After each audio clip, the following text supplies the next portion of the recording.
जो ग्रंथियां होती है उन ग्रंथियों के बारे में पढ़ रहे थे, तो उन ग्रंथियों में भी अपन ने लाल ग्रंथि के बारे में पढ़ लिया, अपन ने यकृत लीवर होता है उसके बारे में भी पढ़ लिया था, समझ रहे हो ना कि लीवर के बारे में भी अपन ने पढ़ लिया था। अब लास्ट ग्रंथि बचती है अग्नाशय ग्रंथि। अग्नाशय ग्रंथि इसे पैंक्रियाज भी बोलते हैं। क्या बोलते हैं? पैंक्रियाज। समझ रहे हो मेरी बात? इंग्लिश में क्या कहा जाता है? इसे पैंक्रियाज कहा जाता है। पैंक्रियाज, समझ रहे हो मेरी बात? ये अग्नाशय ग्रंथि। देखो इस अग्नाशय ग्रंथि के बारे में ज्यादा डिटेल से अपन नहीं पढ़ेंगे। ज्यादा डिटेल से अपन कहाँ पढ़ेंगे? जहाँ ग्रंथियों के बारे में पढ़ेंगे वहां पढ़ेंगे। समझ रहे हो मेरी बात? यहाँ केवल इतना ही पढ़ेंगे कि पाचन तंत्र में इसकी क्या भूमिका है, ये क्या पार्टिसिपेट करती है, क्या कार्य करती है। समझ रहे हो मेरी बात? तो देखो अग्नाशय ग्रंथि की बात करें, पैंक्रियाज की बात करें, तो आपने देखो इस प्रकार एक संरचना देखी होगी इमली की फली के समान। समझ रहे हो मेरी बात? इसी संरचना को क्या बोलते थे? अग्नाशय बोलते हैं। क्या बोलते हैं? अग्नाशय बोलते हैं। अब बात ये आती है कि जो अग्नाशय जो होती है वो ग्रंथि, वो क्या होती है? मिश्रित ग्रंथि होती है। कौन सी ग्रंथि होती है?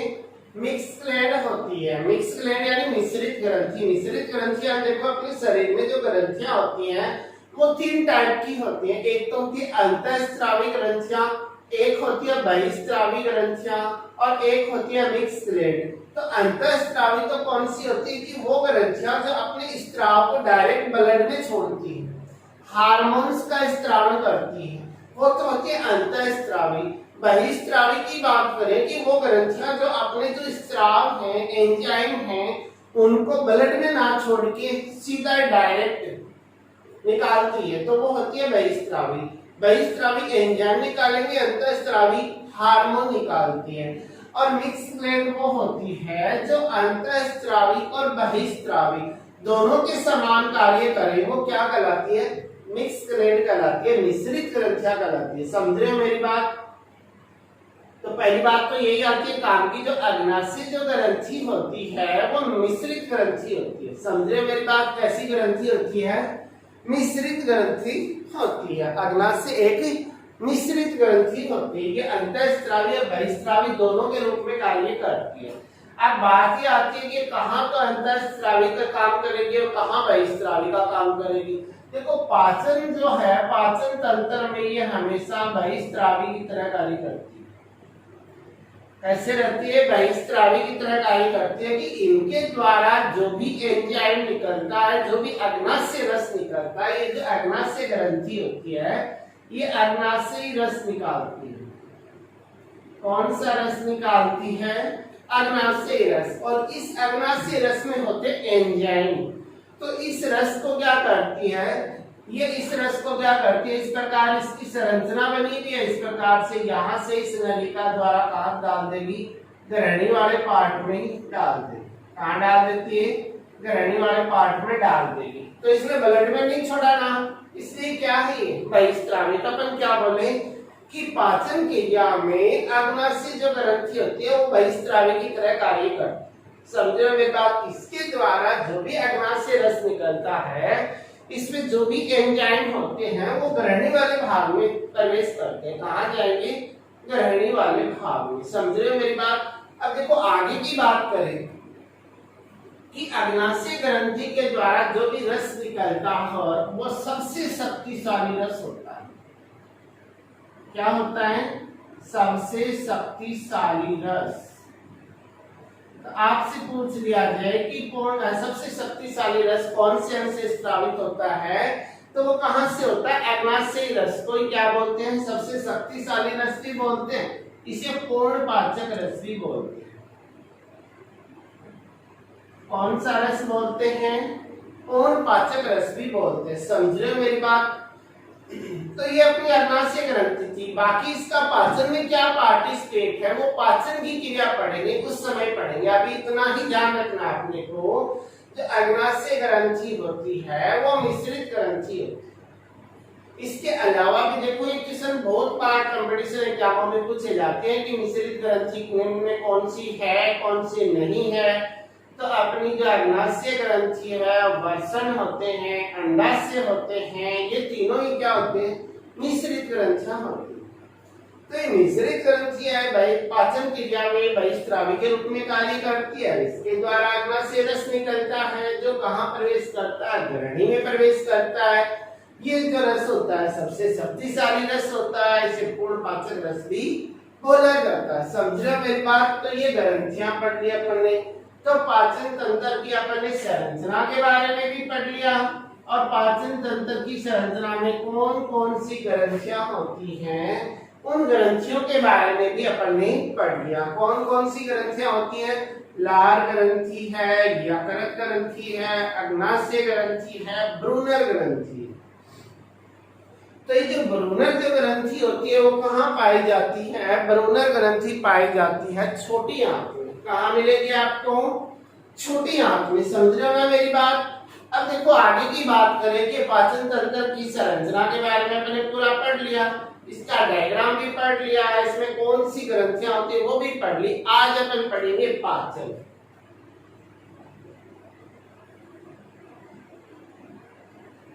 पाचन की बात करें तो इसे क्या बोलोगे, डाइजेशन। जानते हो, सब जानते हैं। एक 6 क्लास का बच्चा भी बता सकता है कि पाचन को क्या बोलोगे, डाइजेशन ही बोलते हैं। इंग्लिश में क्या बोलते हो, डाइजेशन। अब देखो पाचन की परिभाषा की बात करेंगे, पाचन कहते किसको। आप जो भी भोजन है, देखो किसी भी चीज को आपको रट्टा लगाने की आवश्यकता नहीं है। ये बायोलॉजी जो सब्जेक्ट है ये दुनिया का सबसे इजी सब्जेक्ट है, समझने वाला सब्जेक्ट है। एक बार आपने अच्छे से इसे समझ लिया तो आप जिंदगी भर बोलने वाले नहीं हो, क्योंकि ये प्रैक्टिकल नॉलेज ज्यादा देती है। तो देखो पाचन की बात करें तो देखो सबसे पहले आप क्या करते हो, भोजन मुंह में लिया, दांतों के द्वारा इस प्रकार इसको चबाया, चबाने के बाद में निगल लिया, वो यहाँ गया, यहाँ जाने के बाद यहाँ पर एंजाइम निकले, उन एंजाइमों ने उनको छोटे छोटे टुकड़ों में तोड़ दिया, कचरा बचा उसे बाहर निकाल दिया। तो यहाँ पर चबाया गया उसे तो बोलते हैं यांत्रिक। क्या बोलते हो, यांत्रिक। एंजाइमों द्वारा उसे तोड़ा गया उसे बोलते हैं रासायनिक। क्या बोलते हो, रासायनिक। अब इन दोनों को आप क्या कर दो, एक साथ ऐड कर दो तो वो परिभाषा किसकी बन जाएगी, पाचन की। अब देखो बात ये है कि आप पाचन करोगे तो किसका करोगे, जो भोजन आपने ग्रहण किया है, जो खाया है उसी का तो पाचन करोगे, या बाहर पड़े कोई पचा दोगे, पचा दोगे क्या, नहीं ना। शरीर के अंदर जाने के, मुंह के अंदर जाने के बाद ही तो बचेगा। तो अपन क्या बोले, अंदर जाने को क्या बोलते हैं, अंतःग्रहण। तो अपन बोले कि अंतःग्रहण किए गए या ग्रहण किए गए भोज्य पदार्थों का यांत्रिक और रासायनिक सरलीकरण ही क्या कहलाता है, पाचन कहलाता है। समझ रहे हो ना मेरी बात, कि पाचन की परिभाषा क्या बन गई आपकी, कि ग्रहण किए गए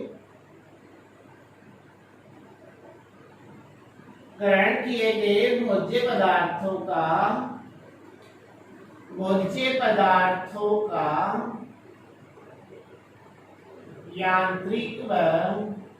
यांत्रिक व रासायनिक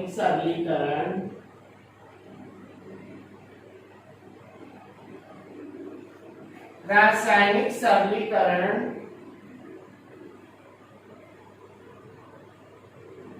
ही पाचन कहलाता है।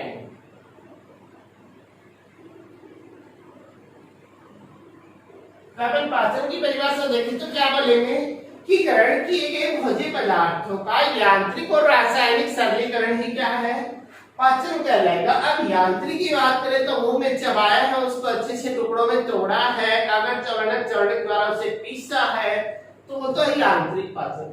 एंजाइमों के द्वारा जब कार्बोहाइड्रेट पचा रहे हैं, कभी नशा पचा रहे हैं, कभी प्रोटीन का पाचन कर रहे हैं, तो वो है रासायनिक सरलीकरण।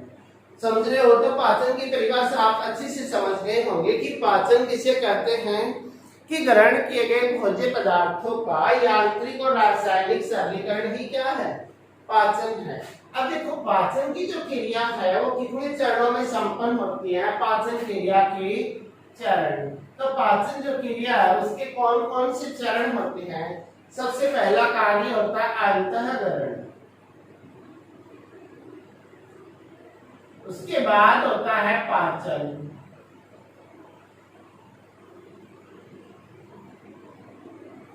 पचाने के बाद होता है अवशोषण।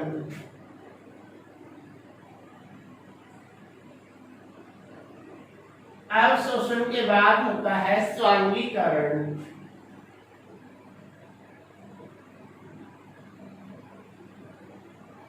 और स्वांगीकरण के बाद कचरा जो बच जाता है उसका होता है बहिक्षेपण। तो ये प्रोसेस कंप्लीट होती है। कौन कौन सी होंगी?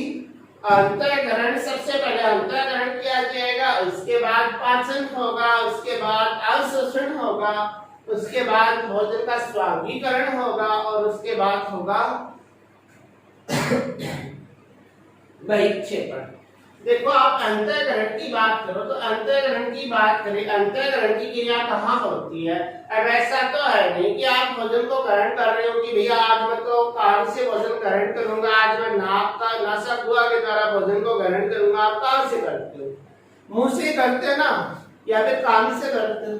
नहीं करते हो ना। तो अपन किससे भोजन को ग्रहण करते हैं? मुख से करते हैं। तो पहली बात तो यही आती है कि अंतःकरण की क्रिया कहाँ से शुरू होती है? मुख से शुरू होती है। कहां से शुरू होती है? मुख। अंतःकरण की क्रिया मुख से शुरू होती है कि सबसे पहले भोज्य पदार्थों को मुख द्वारा, होठों द्वारा पकड़ करके मुख गुहा के अंदर डाला जाता है। समझ रहे हो ना मेरी बात? क्या करते हो कि सबसे पहले भोज्य पदार्थ को मुख गुहा के अंदर होठों द्वारा पकड़कर मुख गुहा के अंदर डाला जाता है। मुख गुहा में डालते नहीं डालते, मुख गुहा में डाला जाता है। अब मुख गुहा में क्या होता है? मुख गुहा में दांत पाए जाते हैं। तो ये जो आगे के जो दांत होते हैं, करंतक होते हैं, इन दांतों के द्वारा भोजन को काटा जाता है। क्या किया जाता है? ग्रहण किए गए भोज्य पदार्थों को करंतक दांतों द्वारा काटा जाता है। करंतक दांतों द्वारा तो काटा जाता है और अगर चवर्णक और चवर्णक दांतों द्वारा उस भोजन को पीसा जाता है।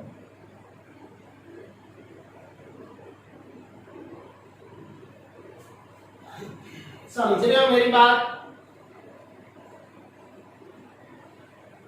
करंतक द्वारा काटा जाता है, अगर चवर्णक और चवर्णक द्वारा पीसा है, चबाया जाता है, फिर जीह्वा की सहायता से इस प्रकार से कभी इस जबड़े में दांतों के बीच लेके जाते हो भोजन को, कभी उस जबड़े में लेके जाते हो। मतलब भोजन को जीह्वा की सहायता से मुख गुहा में इधर से उधर क्या किया जाता है? पटका जाता है। समझ लो, ताकि उस भोजन के अंदर जो लार होती है वो अच्छे से घुल जाए। समझ रहे हो मेरी बात? जीवा की सहायता से मुख गुहा में भोजन को इधर से उधर पटका जाता है ताकि उसमें लार अच्छी तरह से मिक्स हो जाए। अब लार उसमें अच्छी तरह से मिक्स हो जाएगी तो वो भोजन चिकना बन जाएगा और लसलसा हो जाएगा। कैसा हो जाएगा? चिकना और लसलसा, ताकि निगलने में क्या रहेगी? आसानी रहेगी। अभी तो मुख गुहा में जो भोजन लिया था उसे दांतों द्वारा चबाया पीसा था, उसमें लार मिलाई, इसे चिकना लसलसा बना दिया। उस भोजन को कहा जाता है बोलस। इसे निवाला भी बोलते हैं। क्या बोला जाता है? बोलस। इसे निवाला भी बोलते हैं। समझ रहे हो मेरी बात? तो आपसे क्या पूछ ले कि मुख गुहा में भोजन को क्या कहा जाता है? बोलस या निवाला बोलते हैं। समझ रहे हो मेरी बात? तो ये क्रिया तो होती है अंतःकरण के दौरान। अंतःकरण में क्या होता है कि सबसे पहले भोज्य पदार्थों को मुख द्वारा अंदर ग्रहण किया जाता है, करंतक द्वारा काटा जाए, अगर चवर्णक द्वारा उसे पीसा या चबाया जाए। जीह्वा की सहायता से इसे इधर से उधर दांतों के बीच पटका जाता है, घुमाया जाता है ताकि उसमें लार अच्छे से क्या हो जाए? मिक्स हो जाए, ताकि वो भोजन क्या हो जाए? चिकना बन जाए, लसलसा बन जाए। इस भोजन को बोला जाता है बोलस या फिर निवाला। और ये चिकना और लसलसा बन गया तो निगलने में क्या रहेगी? आसानी रहेगी। तो ये क्रिया तो होती है अंतःकरण के दौरान। अंतःकरण के दौरान दो प्रेस से सुइयां ली हुई, कि सबसे पहले भोजन को अंदर लिया गया, दूसरी प्रोसेस क्या हुई कि दांतों द्वारा उसे पीसा और चबाया गया और लार मिक्स करके उसे बोलस बनाया गया। समझ रहे हो मेरी बात? इतना कार्य कहाँ होता है? मुख में होता है। तो ये तो हुआ अंतर। अब देखो आगे की प्रोसेस चालू करें। पर अंतःकरण के बाद प्रोसेस आती है अपनी पाचन। देखो बहुत बड़ी प्रक्रिया है। अपन की कौन सी प्रोसेस आती है? पाचन की प्रोसेस आती है। अब पाचन है, अपन ने आहार नाल के अलग अलग भाग पढ़े, मुख कुआ पढ़ी, ग्रसनी पढ़ी, ग्रसिका पढ़ी, आमाशय पढ़ा, छोटी आंत पढ़ी, बड़ी आंत पढ़ी। तो इन सब में पाचन की क्रिया अलग अलग होती है। समझ रहे हो मेरी बात? सब में अलग अलग प्रकार के एंजाइम निकलते हैं। तो इन सब के बारे में एक एक टॉपिक के बारे में अपन पढ़ेंगे। तो सबसे पहले अपन शुरुआत करते हैं पाचन की मुख गुहा से।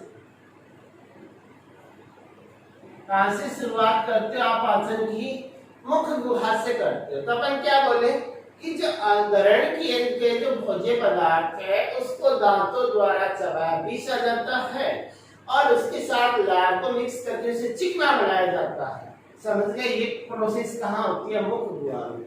इसके अलावा और क्या होता है? इसका मतलब दांतों द्वारा पीसा गया, चबाया गया। इसका मतलब मुख गुहा में क्या होता है? यांत्रिक पाचन। हुआ या नहीं हुआ? इसके अलावा और क्या होगा कि मुख गुहा में लार ग्रंथियां पाई जाती हैं और इन लार ग्रंथियों से निकलती है लार। लार जो होती है उसमें पाए जाते हैं एंजाइम। ये चिकनी भी होती है, तरल भी होती है। ये चिकनी और तरल भी होती है ताकि भोजन के साथ आसानी से मिलकर उसे चिकना और क्या बना देती है? लसलसा बना देती है। इसके अलावा लार में पाए जाते हैं एंजाइम। अब एंजाइमों की बात करें तो अपन पहले भी पढ़ चुके हैं कि लार में कितने एंजाइम होते हैं? 2 एंजाइम होते हैं। कौन कौन से?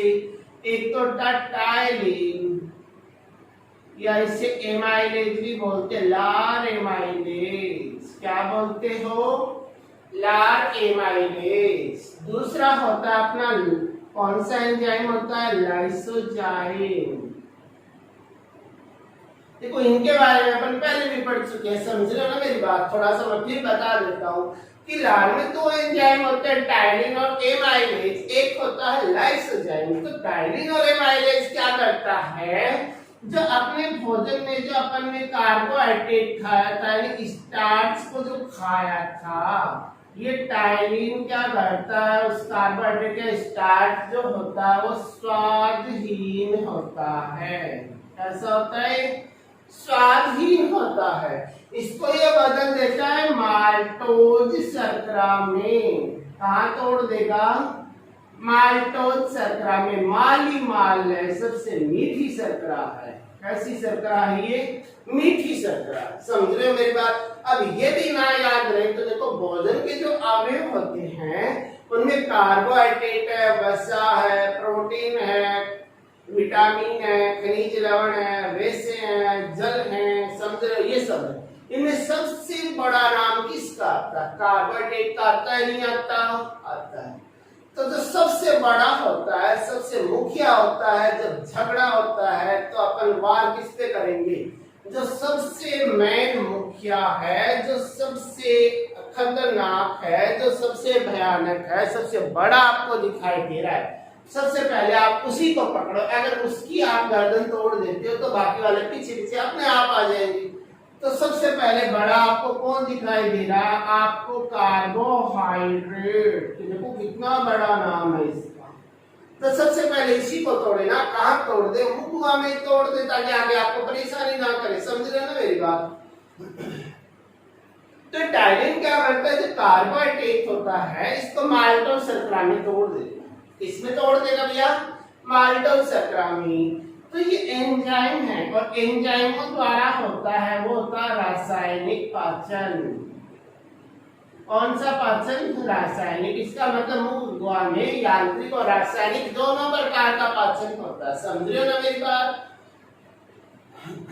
अब देखो लाइसोजाइम की बात करें तो ये ऐसा एंजाइम होता है जो बैक्टीरिया वगैरह होते हैं, जीवाणु जो होते हैं, उन जीवाणु की भित्ति जो होती है, उस भित्ति को ये क्या कर देता है, घोल देता है, नष्ट कर देता है। तो भित्ति ही घुल जाएगी तो बैक्टीरिया की क्या हो जाएगी, डेथ हो जाएगी। इसका मतलब ये लाइसोजाइम क्या करता है कि भोजन जो आपने ग्रहण किया उसके साथ कोई सूक्ष्म जीव, कोई बैक्टीरिया आ गया तो लाइसोजाइम उसको क्या कर देता है, नष्ट कर देता है। समझ रहे हो मेरी बात? इसका मतलब ये भोजन को रोगाणु रहित बनाता है, क्योंकि अंदर जाएंगे तो रोग फैलाएंगे, तो रोग फैलाने से बचाने के लिए पहले इनको मार देगा। समझ रहे हो मेरी बात? तो रोगाणुओं को क्या करता है, नष्ट करने का कार्य करता है। कौन? लाइसोजाइम। तो इतना कार्य तो होता है मुख गुहा में। तो मुख गुहा में क्या होता है कि जो ग्रहण किया गया भोज्य पदार्थ है, दांतों द्वारा पीसा चबाया काटा जाता है, तो सबसे पहले भोजन का होता है यांत्रिक पाचन। उसके बाद मुख में लार ग्रंथि होती है जो लार छोड़ती है। लार में क्या होती है, चिकनी और तरल होती है, तो भोजन को चिकना और लसलसा बना देगी। इसके बाद इसमें होते हैं एंजाइम। दो एंजाइम होते हैं, टायलिन और लाइसोजाइम। टायलिन क्या करेगा, कार्बोहाइड्रेट को माइटोसिस में जोड़ देगा और लाइसोजाइम क्या करता है, रोगाणुओं को नष्ट करता है। इसके बाद उस भोजन बोलस को अपन क्या करते हैं, इस प्रकार से निगल लेते हैं। निगलने के बाद वो भोजन कहाँ जाएगा, पहले जाएगा ग्रसनी में। कहाँ जाएगा भैया, ये जाएगा ग्रसनी में। तो देखो ग्रसनी जो होती है यहाँ कोई पाचन नहीं होता, कोई पाचन नहीं होता।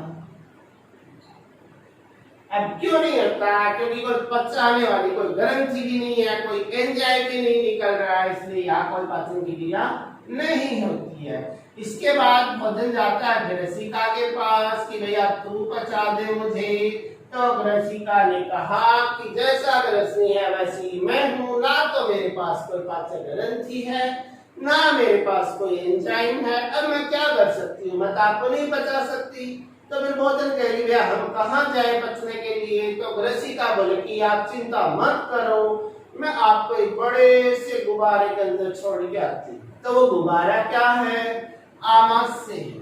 क्या है भैया, आमाशय है। तो उसके बाद भोजन कहाँ जाएगा, इसमें भी कोई पाचन नहीं होता। आपसे पूछ लिया जाता है कि मानव पाचन तंत्र का वो कौन सा भाग है जहाँ पाचन की क्रिया नहीं होती है।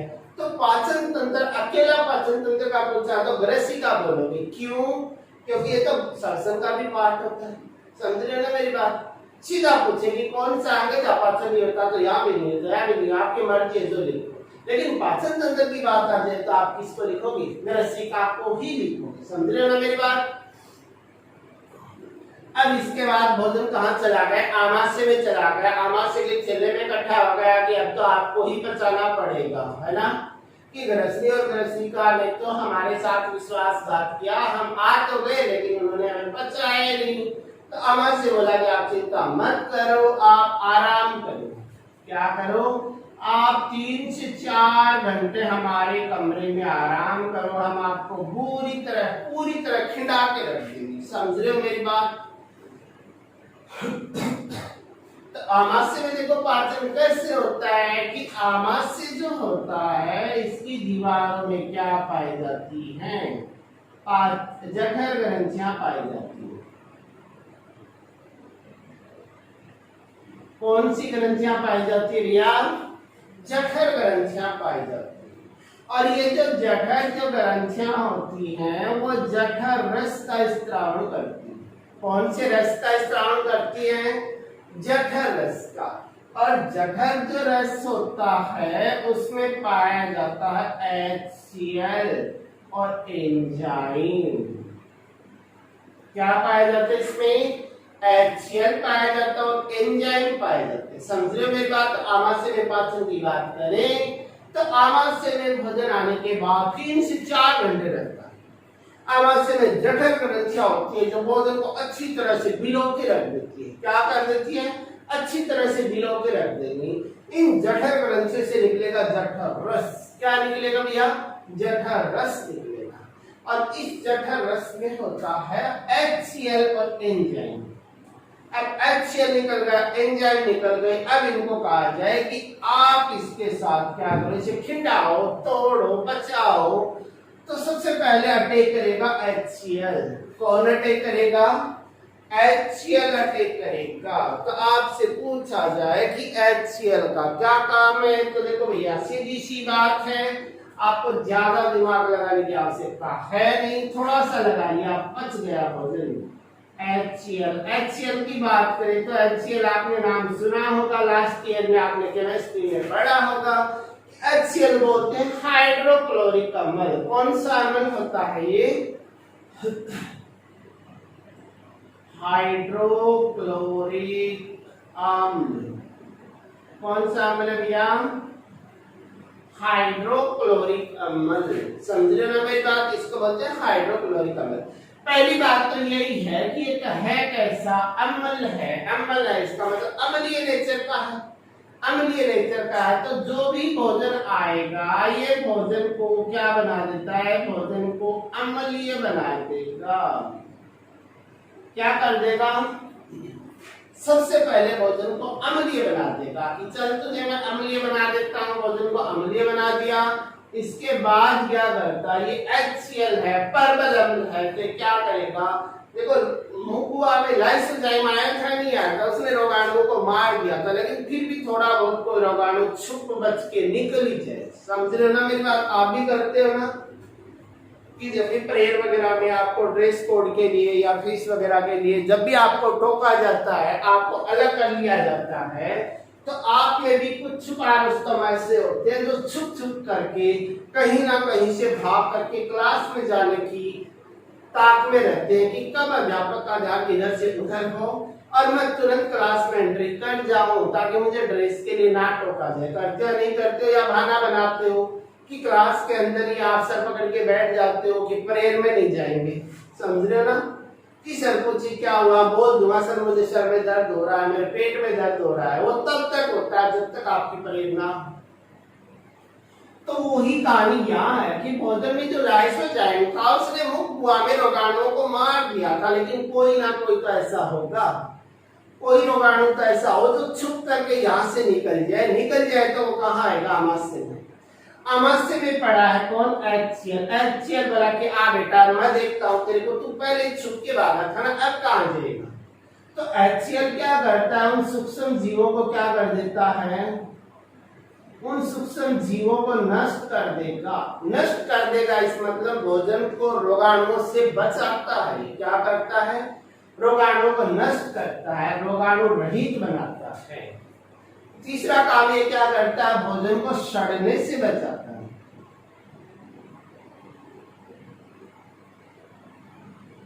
और क्या करता है? भोजन को सड़ने से बचाता। 3-4 घंटे यहाँ पड़ा रहेगा, सड़ने लगी जाए तो ये सड़ने से उसको क्या करता है?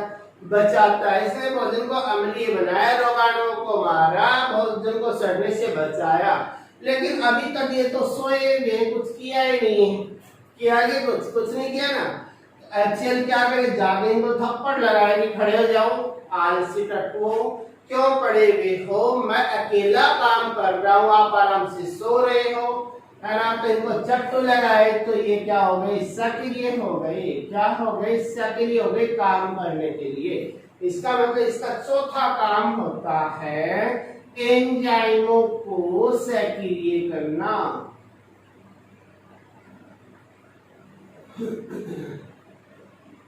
तो इसका चौथा काम क्या होता है? एंजाइमों को सक्रिय करना। ये तो होता है HCl का कार्य। समझ रहे हो ना मेरी बात? तो आपसे पूछा गया है कि आमाशय में पाचन कैसे होता है? बोले कि आमाशय में 3-4 घंटे भोजन पड़ा रहेगा, जठर ग्रंथि होंगी, जठर रस छोड़ेंगी, जठर रस में HCl होगा और एंजाइम होगी। आमाशय में भोजन को अच्छी तरह से भिगोया जाता है, मिक्स कर दिया जाता है। HCl क्या करता है? HCl अम्ल है तो भोजन को अम्लीय बना देगा, भोजन के रोगाणुओं को मार देगा, मतलब भोजन को रोगाणु रहित बना देगा। समझ रहे हो मेरी बात? तीसरी बात करें तो भोजन को सड़ने से क्या करता है? बचाता है। और चौथा काम क्या करता है? ये एंजाइम पड़े हुए इनको चट्टू लगाएगा, मतलब खड़े हो जाओ तो एंजाइमों को क्या करता है? सक्रिय करने का कार्य करता है कि आप भी कुछ काम करो। समझ रहे हो मेरी बात? तो यहाँ तक की बातें आपको समझ में आई या नहीं आई? आ गई। देखो आगे की बातें जो हैं वो अपन नेक्स्ट वीडियो में करेंगे कि ये जो एंजाइम है वो क्या करते हैं, कौन सा एंजाइम क्या पचाता है। समझ रहे हो मेरी बात? अब आपसे विदाई लेने का समय हो चुका है, तो हम आपसे विदाई लेते हैं। ओके बाय, कल मिलते हैं इसी समय।